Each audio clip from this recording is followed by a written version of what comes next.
the difference between being busy and being productive. And you're right, Reem, I'm seeing it all over the place where people are now leveraging the technology that's been available for a long time. It's been around, like Zoom technology has been around for many, many years. In fact, I think the Zoom share prices has zoomed, pardon the pun, but Yes. it literally has. But this technology has been around for a long time. There's other, project management tools that have been around, etc. So it's just now that people are starting to discover them. But you're right, it's all around productivity. And I wonder, Reem, if into the future we won't have more of an outputs-based situation with employees. That is, that it's not so much the amount of time that you work as opposed to it's all about the outputs. And if you can do the outputs in less hours, well, all power to you, because we've come from respective industries or businesses where it was about being seen, being in the office, being there for the longest time, who's the last person to clock off, all these types of things, which quite frankly is rubbish, and hence that's why I work for myself.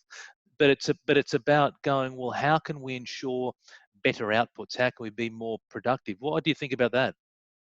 Absolutely. How can we become more productive? And now is a time to have a look at, well, what reports are we generating within our businesses and for our teams and things like that are a waste of time? Mm. Because we haven't used them in the last 3-4 weeks that we've been going through this, and it's all okay. Mm. It's all okay. So then you say, well, what am I going to actually spend my time doing to be more productive and more efficient and for better output? And what's a good way to measure that? So what do you suggest to people who, because for me, the way that I teach time, I talk about two things. One is quantity time and quality time. So quantity time is first and foremost, do I have the time? Right. So most people will say, I have no time. Right. So that's a great excuse. In the majority of cases, it's BS, but it's an excuse. So the first is to let's uncover the quantity time. That is, how much time do I have? Once I've found some time, then it's about how do I leverage the time that I have for maximum productivity. So what would be some advice that you would give your clients and some advice for the viewers in how they can, do both those, find the time and then also leverage the time once they've found it? Oh my goodness, you have just hit my favorite, most passionate topic here. Wow. Okay. Look. Well, I might have to turn the volume down. You got very loud a moment ago. One of my most, it's one of my favorite topics. First of all, we need to understand we actually don't manage time, we manage activities. That's the most important part, right? You and I both have 24 hours a day. Unless you've worked out, Tony, how to create more than 24 hours a day, please let me know. No, not yet. But not yet. I don't think anyone has yet, right? I'm working on it. But not 7 yet. days a week. You cannot manage time. You can only manage activities. So the question is going to be, how productive are you? Not whether or not. And this is going to be a very, very, very interesting time to see, because I've been saying to my clients, now you've got no excuse. There is no traffic. You're not as busy. You can't go and see friends. Okay, you can't go to the social activities. So we all of a sudden have a lot more time on our hands than we ever have. Let's have a look at what it is that we're going to create. Because if you say to me now, for example, no, but I can't exercise, it's not a time issue. That is a paradigm challenge. That is the stories that we're telling ourselves. If you say to me, no, I don't have time to learn a new skill, I don't know if you can get away with that in the next 6 months. If it's true that we're all going to be home at the next 6 months, I don't think any of us could get away with it. So now we're going to find out what's truly stopping us behind. Not time, not our boss, not our work, not our children, nothing. We're going to find out once and for all that whole knowing doing gap, because that's what it is. You know what you've got to do, but you don't do it. So what's stopping you in between? And it's that knowing doing gap. Great point. So talk to me about that. So talk to me about the knowing doing gap. What does that all mean? Okay, so the knowing doing gap is this, like as in for us, we know, let's just say getting healthy and losing weight. That's the easiest thing that people. Sure. We know that if you want to lose weight, you have to, the amount of energy that you put out needs to be less than the energy that comes in, correct? That's simple, in a very, very simple way. For the majority of people, not everyone, but the majority of people. And we say, right, that's it, I'm going to lose weight. I know what I have to do and I'm going to lose weight. And then we set our alarm clock for 5 o'clock to go to the gym in the morning, and the alarm clock goes on the next morning and you hit it and you go back to snooze. You snooze about 10 times and you go, I'll do it tomorrow. And then tomorrow comes and you do the same thing over and over and over and over. Now we know what we've got to do. We know we've just got to get up and exercise. Now, it doesn't have to be at 5 o'clock in the morning anymore. It can be at 2 o'clock in the afternoon. It can be at 1 o'clock. It could be whenever. But people are still not doing it. Because, and that's the knowing and doing gap, because our habits are at a subconscious level. We've created all these little paradigms, all these habits, okay, that don't allow us. It's the stories that we built within our subconscious mind that don't allow us and stop us from doing what it is that we do want to do. And the only time we can actually do that is when we make a committed decision to do it. Does that make sense? It does. So let's talk through that. So I'm someone, not me personally, but again, I'm someone who's watching, who may be hitting the alarm, maybe struggling to do that thing that I know I should be doing. What can I do specifically? What's some advice for the viewers out there where they can close this knowing doing gap? Yes, that's really good. So this is what I do. I say, get this pen out. The power of the pen is unbelievable. So for me, I always write it out how I want it to be. So the first thing I do though is I'll write out. I acknowledge what's happening, but then I just write it out how I want it to be. So I actually basically write everything out like this. I'm so happy and grateful now that I exercise on a daily basis. I am full of energy, okay, and sleep 10 hours a night, 8 hours a night, 7 hours a night, and repeat it on a daily basis. So whatever it is that you want. So I focus on the health aspect rather than the losing weight aspect. I focus on what I want rather than what I don't want. Because most people will actually say, oh, but it's too hard to wake up in the morning. It's all too hard to do this. It's too hard to do that. It's, you know, I don't have this and I don't have enough of that. But I say, focus on what is it that you do actually want and write it down and keep repeating it, because repetition is the key to everything. It's the repetition is the mother of all learning. That's it. Right? That's and we know this. We know this. We think it's not like that as adults, but that's exactly what it takes. And if we have a look at athletes, for example, that's what they do. We're just adopting this on a business front from what psychologists do with their athletes, with their best, you know, world-class athletes. So you write down exactly what it is that you want. I'm so happy and grateful now that I am full of energy. I wake up every morning at 5 o'clock and I exercise. Something as simple as that, right? But as long as you're emotionally attached to it. And so what you're saying is that you do that before you've achieved that. So you're writing down what your intention is around what it is that in a present tense. In a present tense. So you've it's not as if you're not acting as if, but it's already been achieved. So you come not with the end in mind, from the end in mind. Oh, good. Not the big difference with the end. You want it from the end in mind. So what you're doing is you're creating the emotions and the feelings as if it's already happened. And I would take it one step further. It's happened and you're talking to someone about it, helping them to achieve the same. Then you come back here and you say, what's the first step that I'm going to take? So what we don't want to do is create something that's so hard that none of us want to do it. So for me, with my clients, I say, okay, what's one thing that you can do? 10 minutes a day, 15 minutes a day. If you're doing 0 a day, 10 minutes is fine. If you're doing 0 a day, 15 minutes is fine. Right? Because what happens, we know how our mind is, you play tricks on your mind. So for me, I say to myself, even if I'm really tired, I'm just going to go for a walk.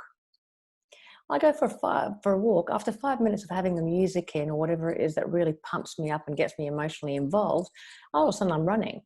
All of a sudden I see a bench and I do my bench presses. All of a sudden I see a bar and I'm doing my pull-ups, right? Because I've got the energy. I don't tell myself that right up front. I just say, just go for a walk. Go for a walk. And then as you're out there having a walk, so then what's happening is you're enjoying the walk, and then you're starting to build some momentum. I like it. So the best thing to do with our minds is just to trick it. You trick the mind. So for me, I break everything down to the lowest common denominator. Okay. So can I give you an example? Please do, yes. If there's something, I don't like admin, by the way, just in case I don't enjoy admin. I actually don't enjoy my accountant won't like me for this. I don't enjoy doing my BAS, right? You and I have so much in common. Right, but you have to do it, right? Of course. So what I do is I break it down to the lowest common denominator. I already visualize that it's with my accountant and I'm getting my massive tax return. So I visualize all of that as if it's already happened. And I say, okay, tonight I just have to go through my emails and save my invoices, because I'm not that well organized on a daily basis, and save all my invoices in my files. That's all I have to do tonight.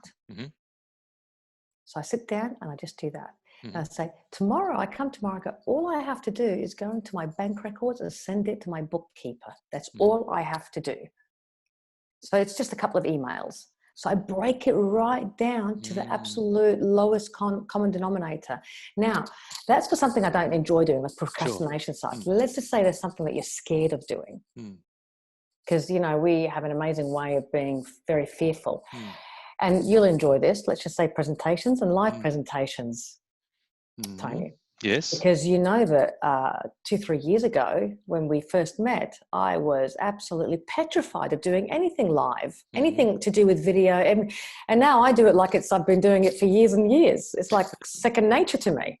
Reem, can you just tell everybody, the story of how this all started? So the way it all started, it was the funniest moment, right? So Tony and I, with another colleague of ours, were actually heading down to WA. We were in WA and we were heading to a meeting. We were working together at the time on a couple of projects. And, you know, we've always had an enormous amount of respect for each other. And Tony was talking to me about a couple of things in terms of business. I said, yep, I love face-to-face stuff, Tony. And he's seen me present to a wide range of people. And he, you know, so I come across as a very confident sort of a person, right? Absolutely.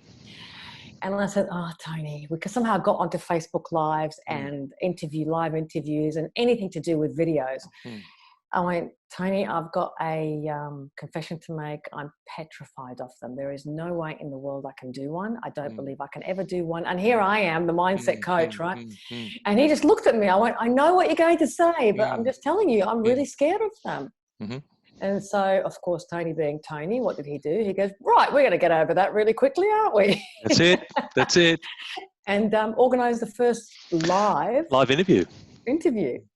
And look, to cut a very long story short, those beautiful memories. We should keep that one, because that's going to go in the pool room. That'll be in the pool room. But I suppose the point to that is, and it was such a fond moment for me, because I get to see you today as you are, and you've blossomed and grown, and your business is doing phenomenally well. You're doing phenomenally well.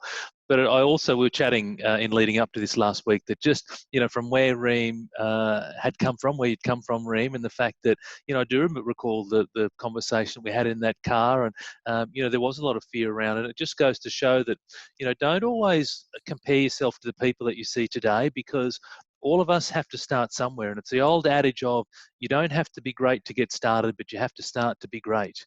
And, you know, here's Reem today, and she's highly proficient, a great communicator, you know, does an amazing job both presenting online, offline, wherever. But from an online point of view, she had some stories going on in her mind around the fear of doing something live. And so, you know, it's all about, don't compare yourself to people, because you have to start somewhere. But the key is to get started, and also to accept and recognize that when you get started, it's going to be a little clunky. It's going to be, you know, a few moments early on. And there's moments even when you're more experienced, right? But you've just got to push through those things. So let's just talk about that for a moment. So what was you know, we did the interview together, you and I, down in Melbourne. So we had the conversation. This is an around the country story, right? So the conversation in south of Perth, and we ended up doing the live down in Melbourne.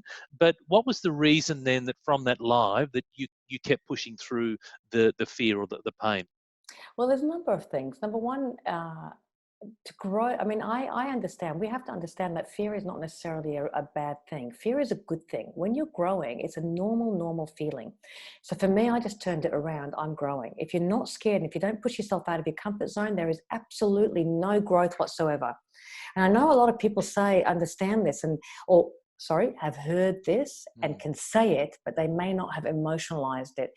You know, results only happen when you step out of your comfort zone. Growth only happens when you step out of your comfort zone. Magic only happens when you step out of your comfort zone. Well, If you really want magic to happen, you're going to constantly want to be in that uncomfortable zone. Now, I'm not saying to a point where it just debilitates you, but once you get to understand what fear actually truly is, you start to know how to overcome it. So for me, it's not that I don't get scared. I just call it now excitement. I changed my story around. I also understand that the first time I ever do something for the first time, I'm not going to be good at it in comparison to what I'll be like the 100th time, the 200th time, and so forth. The other one is also that, and this is the biggest learning for me, right? If you have a goal that you want to achieve, anything is achievable, but you just have to get started.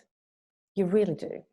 And anything that you have never done before is going to be scary. It's going to be clunky, whatever it may be, as you've already mentioned.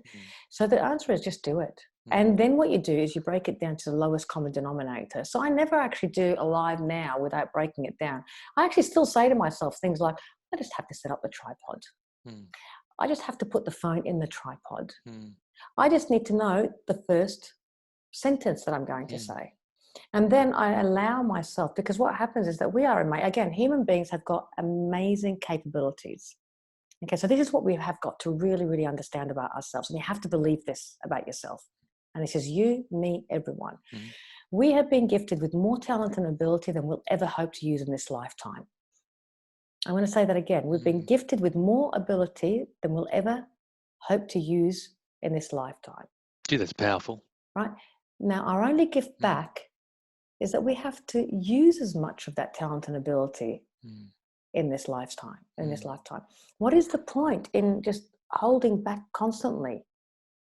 What is the point? Now, again, for most people who don't do the mindset piece, they can look at everyone else and go, God, they're really good at that. But that's not me. I can never do that. Well, guess what? Everyone's actually doing that. Everyone's reflecting in the same way.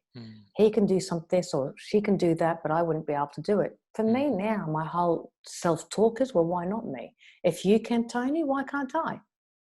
And vice versa. Oh, terrific. No, really powerful stuff. Thank you, Reem. I know that recently you did a workshop on imposter syndrome. And a lot of people suffer from this. Could you just talk through what imposter syndrome is and some tips and tricks that we can use to work our way through that? Because this will be incredibly powerful for a lot of the people either watching or listening. Absolutely. So I do a lot of work on self-image as well, because with growth, okay, you can never, ever outgrow your internal self-image. So let me just repeat that. Please. We have two self-images, the one that we portray to the outside world and our internal self-image. Now, let's just say you've got a big, fat, audacious goal that you want to reach, Tony. Yep. In 5 years' time. You will never, ever be able to achieve that goal based on, depending on what your internal self-image is. Because no matter what you're portraying to the outside world, what it is that you're feeling on the inside will always eventually trump the external self-image. Okay, so again, we work, and that's where the imposter syndrome sort of tends to come in, because our image of ourselves on the inside, not the outside, on the inside, will determine how we're thinking and how we view ourselves and the capabilities that we think we can sort of have, and what stops us from going to that real audacious goal. Okay, so the imposter syndrome. Now, here's the interesting thing. When this research first started back in the 60s, 70s roughly, most people, the researchers thought that it was predominantly female-based, because that's when females were going into the workforce. As it turns out, since then we know, and research has suggested that it's got nothing to do with gender, and it has nothing to do with ethnicity or anything like that. What it is, and the higher up the hierarchy you go, or the more growth you want, the more you grow, the more likely it is that you're going to hit the imposter syndrome. Okay, so it can hit us at all different levels. 75% of people have experienced 1 to 2 episodes of the imposter syndrome in their life, and some people are quite debilitated by it. And what the imposter syndrome is, feeling like you will be found out at any minute. So let's just say we are all sitting around a table and we're trying to achieve something. it's feeling like you'll be found out any minute as to why you can't do something. Gotcha. And not feeling worthy enough or good enough. Not good enough. And that will work against you. We self-sabotage based on the imposter syndrome. Self-sabotage is the biggest challenge for people in business, people who want to grow their career, people who want to do anything of any substance. We self-sabotage. We have an innate way of just self-sabotaging because of the imposter syndrome, because of our self-image.